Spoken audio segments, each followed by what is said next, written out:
kami dokter muda dari Fakultas Kedokteran Unisba.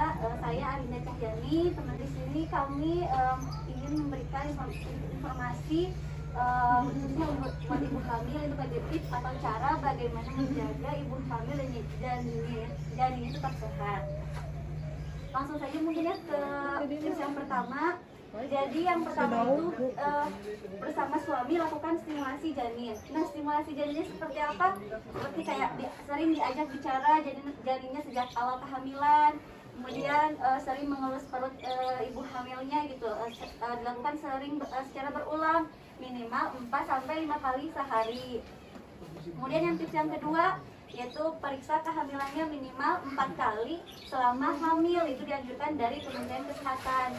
Dimana jadi kalau misalnya ibu jika ada keluhan atau kelainan atau ibu merasa sakit, maka harus cepat-cepat hubungi dokter atau bidan setempat gitu Bu. Terus yang ketiga yaitu beraktivitas fisik. Jadi untuk ibu hamil tetap dianjurkan untuk aktivitas fisik. Jadi aktivitas fisiknya itu tetap dengan memperhatikan kondisi dari ibu hamilnya sendiri gitu. Sama ibu hamil juga dianjurkan untuk tetap mengikuti pelaksanaan hamil. Nah, itu sesuai dengan anjuran petugas kesehatannya.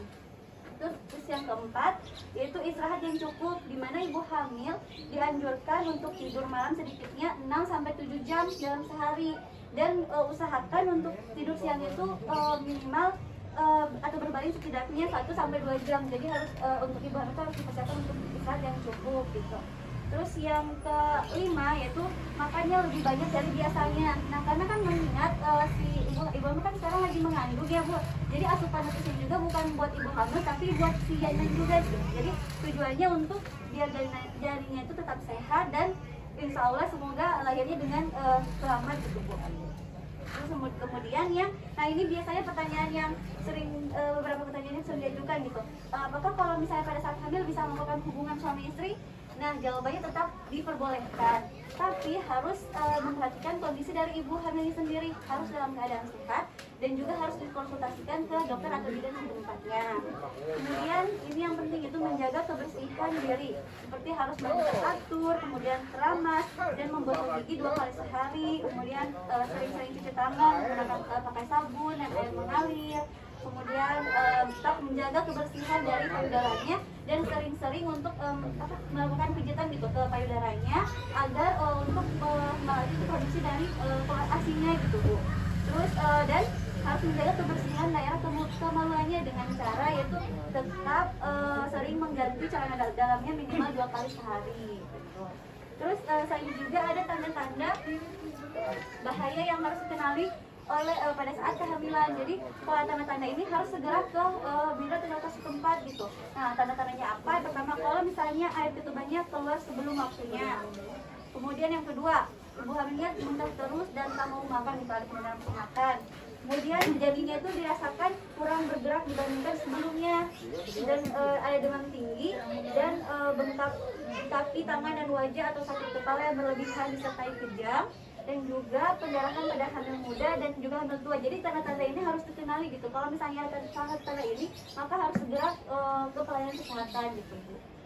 Mungkin informasi dari kami segitu dulu. Mohon maaf bila ada kekurangan ya Bu. Terima kasih atas perhatian